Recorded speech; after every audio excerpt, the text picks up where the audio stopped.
You're watching 11 Alive Morning News. 11 minutes of nonstop news starts now. Thanks for starting your week off with 11 Alive Morning News. It is Monday, October 30th. Time now is 6:48. For the next 11 minutes, only on 11 Alive, we will have nonstop coverage on everything you need to know to get your day started. Georgia State bringing law enforcement and the campus community together after students were victims in a weekend shooting. 4 teenagers recovering from being shot in an area that's seen its fair share of violence already this year. Well, welcome to the warmest day of the week as temperatures will be heating up into the 80s for this afternoon, but colder air will filter in right behind it. I'll let you know how cold it's going to be in the full forecast straight ahead. We are kicking off your 11 minutes of nonstop news in Atlanta. In about 2 hours, Georgia State University will hear from students about campus safety. This all comes after 2 students were shot near campus over the weekend. Christy Diaz joining us in studio this morning with what we are learning about this safety forum. Christy. This is in response to the shooting over the weekend where 4 people were shot near a gas station just steps away from campus early Sunday morning. 2 of the victims are confirmed Georgia State students, and now some of the students are admitting they are frustrated. They have to dodge the violence while trying to go to school. It happened on John Wesley Dobbs about 5 a.m. on Sunday by the racetrack gas station and right across from the GSU dining hall. Police say an argument between 2 groups escalated until someone started shooting. GSU President Brian Blake released a statement saying the university has been in close contact with the 2 student victims, and thankfully they are recovering quickly. He also announced 2 opportunities for students to sound off, a listening session at 9 a.m. and a campus-wide town hall at 4.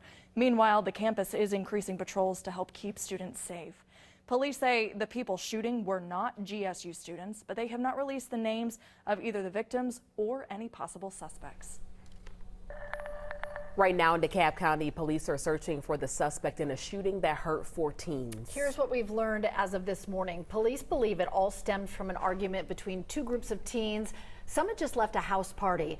It happened on Glenwood Road late Saturday night, and while the victims were waiting at the MARTA bus stop, police say the other group came back and fired shots from a car. The teenagers are expected to survive. We found a history of problems on Glenwood Road. A man was shot and killed at a bus stop in February. Another man killed during a drug deal in March. Then in June, 5 people were hurt in a shooting outside a lounge. Neighbors are calling on police to step up before it gets even worse. There used to be actually a lot of police sitting at that gas station that's right there, right where the shooting happened. I think that, if there was a little more police presence around the area, maybe thwart this type of situation. As of now, police do not have anybody in custody. They're asking for anyone with information to call DeKalb County Police or Crime Stoppers. Later this morning in DeKalb County, an effort to find solutions for violence prevention in the community. Emory University, Emory Healthcare, and DeKalb County government are hosting a symposium. The leaders are going to share some information about research, interventions, and programs for violence prevention.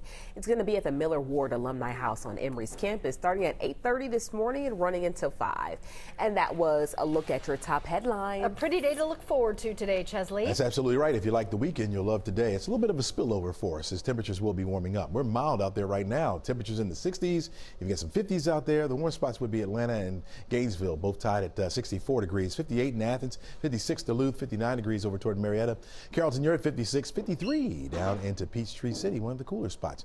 I'm making a light jacket at least for this morning, but by this afternoon, short sleeves. Yes, 81 degrees will be your afternoon high temperature. It will be warm and a bit breezy out there as well. Winds will start to shift. They're in the south right now on the light side, but we'll shift to more westerly as we head into the afternoon, up to about 15 miles per hour. Gusts could be a little bit higher than that at times. Thanks to a front that's going to push through. This front ahead of the rain that you see here, which looks decently impressive, like widespread, right? But that will start to break apart as it moves toward us. In fact, I don't expect we'll get much out of this at all, folks. 20% chance or less for the rain to come our way. That'll be later tonight into tomorrow morning if we see anything at all. You see those winds out of the south ahead of the front, helping to boost our temperature up just a little bit. That front, not a fast mover, but it will move through the area today, and behind it is where that cold air will evect or push its way down into the south. Very, very cold air up here to the north, but will cool us down as we head into tomorrow and then over Wednesday. I think Wednesday will be the coldest day of the week. Tomorrow, you're looking at temperatures down into the 60s. 50s by the time we get to Wednesday, and it's those overnight lows where you'll feel it, because we're expecting those temperatures to get down to around the freezing mark, or maybe even below in some spots. You see all the highlighted counties here?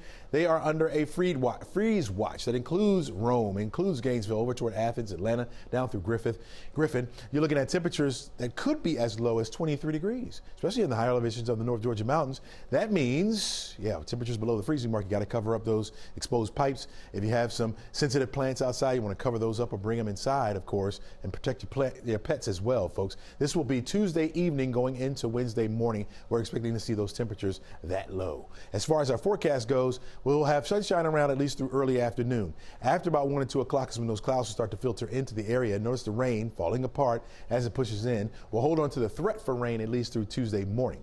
By the time we get to the afternoon, gradually seeing those clouds break up, they'll get out of the way, and then we'll cool it on off. Mostly sunny skies on Wednesday. Look at this, a 34-degree start. 53 degrees will be the high temperature. Still a bit breezy out there. 58 by Thursday. By Friday, up to 65. That'll be my pick for the week right there. Over the weekend, back to where we should be for this time of year, with some 10s and 11s on the wazometer, and we also fall back.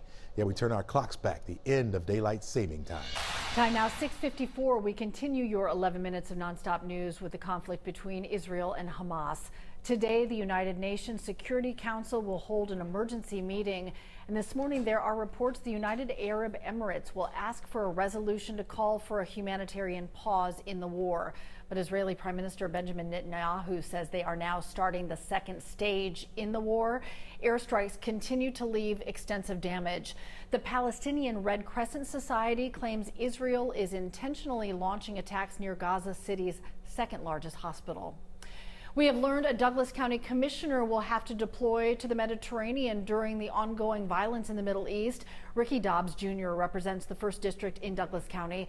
The Navy reservist also serves as a lieutenant commander in the Navy Reserve. Governor Kemp appointed him in May. Happening today, Atlanta celebrates the opening of a renovated affordable apartment complex.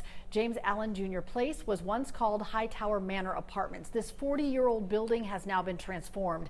It has 129 one-bedroom units for people 55 and older. There are also apartments for other ages and for people with disabilities, and there is now a health clinic on site. Customer service was interesting.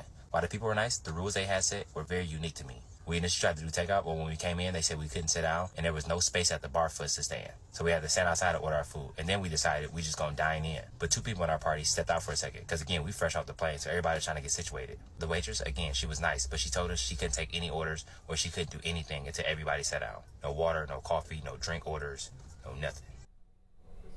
Popular TikToker Keith Lee causing a lot of conversation on social media about Atlanta's food scene after he visited a couple of different restaurants over the weekend. Lee, who has more than 14 million followers, is known for his honest reviews and also for his good deeds. He talked about how some of the rules at Atlanta's establishments made it hard for him to even get food to review. So now people all over social media, they have responded about how they have also had some similar issues in the A at some of these popular spots, right? Some restaurants did get high marks from Keith Lee, and as a result, they are seeing what's called the Keith Lee effect with a lot of customers. He talked about his positive experiences at the Juicy Jerk in Stone Mountain, the dining experience in Fairburn, and also the Bodega in College Park. Well, this afternoon, we're looking at temperatures really warming up. 75 degrees will be our temperature by noon under mostly sunny skies. Partly sunny skies by 4. We're getting up to 81 for an afternoon high. It will be a bit breezy out there so with the west winds up to about 15 miles per hour. Gusts could be a little bit higher than that. By 6 o'clock, we're looking at 70 for your temperature. Looking at those northwest winds continuing. In fact, they're going to continue for the next couple of days as the temperatures will begin to fall off down into the 50s by Wednesday and Thursday. One of the places Keith Lee went to was a breakfast place, guys. They charged him $1 for butter. Really? Need butter for everything. Butter should be free. Always free. Free is for me. There's a shortage or something? Nope.